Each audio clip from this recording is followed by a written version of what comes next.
દેશભરમાં નીટના paper leak પછી આ જેન્ઝીના મનમાં ઉઠેલો અવાજ છે કે પછી આમ આદમી પાર્ટી પડદાની પાછળ રહીને પોતાનું વધુ એક મૂવમેન્ટ જે અન્ના આંદોલન જેવી હતી એ લોન્ચ કરી રહી છે, એના વિશે કોઈ સ્પષ્ટતા નથી. સંદેહની જેમ જોવાઈ રહ્યું છે. છતાંય કોકરોચ જનતા પાર્ટી એ દેશમાં એ પ્રકારની ચળવળ ઊભી કરવાનો પ્રયત્ન કરે છે કે ઇન્સ્ટાગ્રામમાં સવાર પડતાની સાથે જ ભારતીય જનતા પાર્ટીને ફોલોઅર્સમાં પછાડ્યા, એના પછી કોંગ્રેસના ફોલોઅર્સની સંખ્યાને પછાડી અને હવે એ 16 મિલિયનની આજુબાજુ, એટલે દેશમાં 1.5 કરોડ કરતાં વધારે લોકોએ જેને સબસ્ક્રાઇબ કરી છે, ફોલો કરી છે ઇન્સ્ટાગ્રામ પર, એવો પક્ષ બનતાની સાથે જ એક બાજુ આ થઈ રહ્યું હતું, ત્યારે બીજી બાજુ એક્સ પર, ટ્વિટર પર સરકારે એના પર કાલા હિટ છાંટીને એનું એક્સ એકાઉન્ટ જ સસ્પેન્ડ કરી દીધું. પણ કોકરોચ મરી શકે છે હિટથી.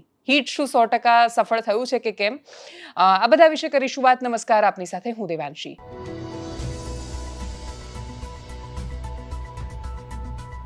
એનાલિસિસમાં સૌથી પહેલા પ્રધાનમંત્રી નરેન્દ્ર મોદીએ બોલાવેલી ઇમરજન્સી બેઠકની વાત.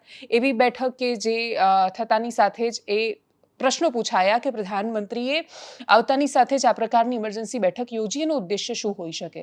ખૂબ બધા ઉદ્દેશ્યો છે. ઇટલીથી શું લઈને આવ્યા એ બહુ જ મહત્વનું છે, કેમ કે પ્રધાનમંત્રી ઇટલીથી આવ્યા ત્યારે ચર્ચાઓ થઈ, એ રીલની આજુબાજુ આખી મુલાકાત જાણે સીમિત થઈ ગઈ હોય કે પ્રધાનમંત્રીએ મેલોનીને મેલોડી આપી, પણ એના સિવાય કોન્ક્રીટ મુદ્દાઓ શું? ઇટલી શું કામ ગયા હતા? તો એ બધા વિષયો ઉપર વાત થઈ. ઇમરજન્સી બેઠકના મુખ્ય હેતુ શું હોઈ શકે છે? સૌથી પહેલી રાષ્ટ્રીય સુરક્ષા સમીક્ષા. વિદેશ પ્રવાસ દરમિયાન મિડલ ઇસ્ટ સહિતના દેશોની સાથે, મિડલ ઇસ્ટમાં ગયા, નોર્ડિક કન્ટ્રીઝમાં ગયા, એ લોકોની સાથે દુનિયાની સ્થિતિ, ઇન્ડો પેસિફિકની સ્થિતિ, ભારતની સ્થિતિ, એ અંગેની વાતચીત થઈ હોઈ શકે. ઇટલી અને ભારત, એમાં સ્પેશિયલ સ્ટ્રેટેજિક પાર્ટનરશિપ જે કરવામાં આવી એના વિશેની વાત. IMEC કોરિડોર પર ફોકસ રાખવાની વાત છે. India middle east Europe economic corridor. આ કોરિડોર જો સફળ થાય છે, US કે રશિયાને બાયપાસ કરીને, તો એ ભારત માટે બહુ જ મોટી ઉપલબ્ધિ ગણાશે આવનારા સમયમાં, કેમ કે રશિયા જઈ રહ્યું છે ચીન તરફ. રશિયા અને ચીનની ગાઢ થતી મિત્રતા, બીજી બાજુ અમેરિકાનું કોઈ પણ સંજોગે ગમે ત્યારે ઢળી જવું, એક પણ બાજુઓને સતત સમર્થન ન આપવું ભારતને, અને ઉપરથી ભારત પર સતત દબાણ ઊભું કરે રાખવું, એ ભારતની સ્થિતિને વધારે નાજુક કરી રહ્યું છે. ને એમાં રશિયા જ્યારે ચીન બાજુ જાય છે, તો એ ભારત માટે બહુ બધો સેટબેક છે કે બંને બાજુ પગ રાખવાના ચક્કરમાં, દૂધ અને દહીં બંનેની અંદર પગ રાખવાના ચક્કરમાં શું ભારત એક પણ બાજુનું નહીં રહે, એ સ્થિતિ છે. વૈશ્વિક રાજકીય પરિસ્થિતિ, G7 અને યુરોપિયન નેતાઓ સાથેની બેઠક પછી ભારતની વિદેશ નીતિ, ઉર્જા સુરક્ષા અને બાકીના બધા વિષયો પર ચર્ચા અને મહત્તા શું છે એ વિશેની વાત થઈ હોઈ શકે છે. પણ આ બધું જ થઈ રહ્યું હતું ત્યારે કોકરોચ પાર્ટીનું એક્સ એકાઉન્ટ પણ સસ્પેન્ડ કરવામાં આવ્યું. કોકરોચ પાર્ટી અને એના કારણે ઊભો થયેલો રાજકીય ટ્રેન્ડ અને ચળવળ, એ વિશે વાત કરતા પહેલા સમજવું જરૂરી એ છે કે જ્યારે ઉપર દેશમાં પ્રધાનમંત્રી આ પ્રકારે ઇમરજન્સી બેઠક લઈ રહ્યા છે, ત્યારે દેશની સ્થિતિ શું છે? દેશના વિપક્ષના નેતા સતત સ્ટેટમેન્ટ આપી રહ્યા છે કે મોંઘવારી ચરમ પર જવાની છે, ખાતરના ભાવ વધવાના છે, સામાન્ય લોકો પર એ બોજ પડવાનો છે, અને પડી રહ્યો છે.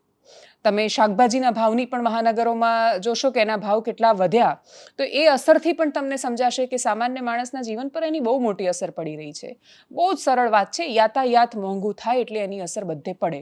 ડીઝલ મળી જ નથી રહ્યું સરળતાથી.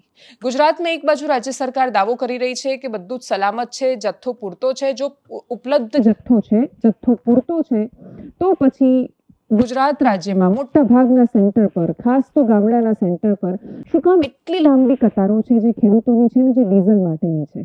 પેટ્રોલ મળી રહ્યું છે, તમે ડીઝલ પુરાવા જાઓ, અમદાવાદની બહાર નીકળીને જાઓ, તમને ખબર પડશે કે ડીઝલ મેળવવામાં ફાંફા પડી રહ્યા છે. ગાડી ફૂલ કરાવવાની વાત જવા દો, કેટલાય ફ્યુઅલ સ્ટેશન, પેટ્રોલ પંપ જ જ્યારે રસ્તામાં બંધ જોવા મળે તો સામાન્ય માણસ શું કરે? ખેડૂતોની લાંબી કતારો છે, કોઈ જગ્યાએ ખેડૂત કેરવા તોડી રહ્યો છે, રાજકીય પ્રદર્શનો થઈ રહ્યા છે. ગુજરાતમાં આમ આદમી પાર્ટી આજે આખા રાજ્યમાં પ્રદર્શન કર્યું. વિસાવદરમાં જુનાગઢ પાસે ગોપાલ ઇટાલિયા એ તો ગાડું લઈને પહોંચ્યા હતા, અને ત્યાં એમણે કલેક્ટર કચેરીમાં આખા રાજ્યમાં આ પ્રકારના પ્રદર્શનો કરવામાં આવ્યા છે.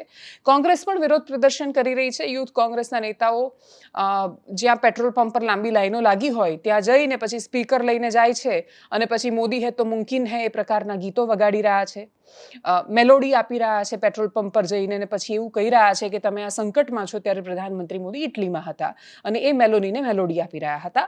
આ વિષય પર આખો આ મુદ્દાનો ટોટલ કાર્યક્રમ છે જે વિપક્ષનો અત્યારે થઈ રહ્યો છે. કોઈ પણ સત્તા હોય, જ્યારે મોંઘવારી ચરમ પર હોય અને એ દિશામાં જવાની હોય, ત્યારે વિપક્ષ આ જ કરે છે.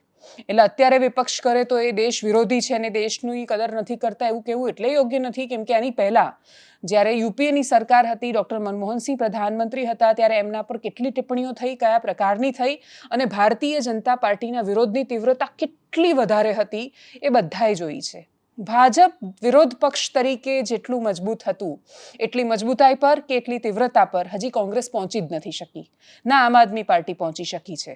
પહોંચવાનો પ્રયત્ન કરી રહ્યા છે. બસ આ નેરેટિવના યુદ્ધમાં પ્રધાનમંત્રી ની સામેની રાજકીય લડાઈ એની વચ્ચે દેશ છે એ સહી સલામત રહેવો જોઈએ, કેમ કે પક્ષ ગમે તે કરે, વિપક્ષ ગમે તે કરે, પ્રશ્ન ક્યારેય કોઈ એક પક્ષનો કે બીજા પક્ષનો હોતો નથી. મદારીવાળું જ્યારે ફોટો કે કાર્ટૂન વાયરલ થયું નરેન્દ્ર મોદીનું, ત્યારે પણ પ્રશ્ન એ હતો કે પહેલા સવાલ નહેરુ પર થતો હોય કે અત્યારે સવાલ પ્રધાનમંત્રી મોદી પર થતો હોય, એ પ્રશ્ન અથવા એ માનસિકતા ક્યારેય નહેરુ માટે નહોતી કે મોદી માટે નહોતી, એ દેશ માટેનો સવાલ છે. અને એટલે જ્યારે ભારત કેન્દ્રમાં હશે ત્યારે મને એવું લાગે છે કે બહુ બધી સ્પષ્ટતા દર્શકોના મનમાં પણ રહેવાની છે. રાહુલ ગાંધી શું બોલ્યા મોંઘવારીના મુદ્દા પર, એમણે મેલોનીવાળો મુદ્દો કનેક્ટ કરીને એમણે વાત કરી છે. એ સિવાય પ્રદર્શન સામે આવ્યું છે, ગુજરાતભરમાં ડીઝલની લાઈનો જોવા મળી છે, ખેડૂતોમાં આક્રોશ જોવા મળ્યો છે, આમ આદમી પાર્ટીનું વિરોધ પ્રદર્શન રહ્યું છે. કરીએ એના પર નજર. हिंदुस्तान में आर्थिक तूफान आ रहा है. तेल के, पेट्रोल, डीजल, एविएशन फ्यूल के दाम आसमान को छुएंगे. फर्टिलाइज़र की कमी होगी, फर्टिलाइज़र महंगा होगा, किसानों को नुकसान होने वाला है, अर्थव्यवस्था पर भारी झटका पड़ने वाला है. हमारे प्रधानमंत्री ने कहा सोना मत खरीदो, ज़्यादा गाड़ी मत चलाओ और विदेश मत जाओ. और फिर विदेश जाकर हजारों करोड़ रुपए के जहाज में विदेश जाकर उधर वो इटली के प्रधानमंत्री मेलोनी को मेलोडी टॉफी खिला रहे हैं. This is an insult to the people of India. This reel that the Prime Minister has made is an insult to the people of India and what they're suffering.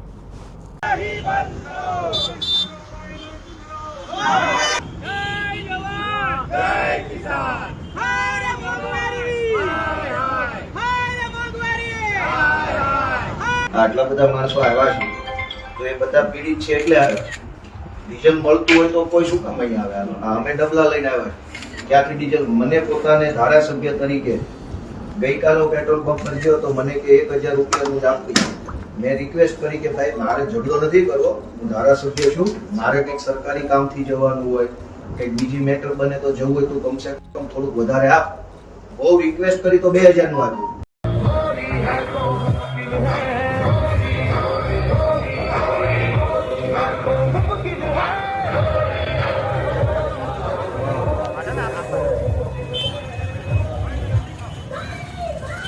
भाई